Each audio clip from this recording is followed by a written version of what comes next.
bomoi na biso baptiste, bomoi na yo, bomoi na ngai, bomoi na biso nyonso. Il y a moi même apôtre Paul a dit que nous sommes les champs de Dieu, nous sommes les fils de Dieu.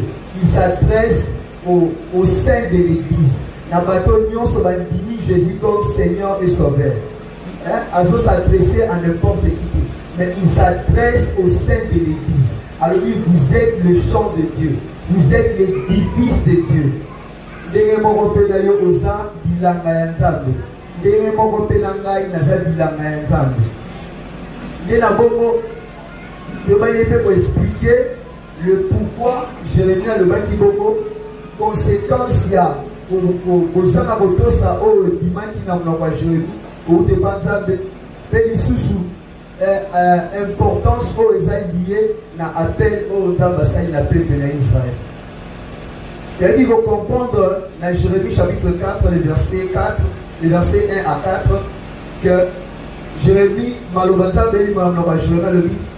si tu reviens, reviens à moi.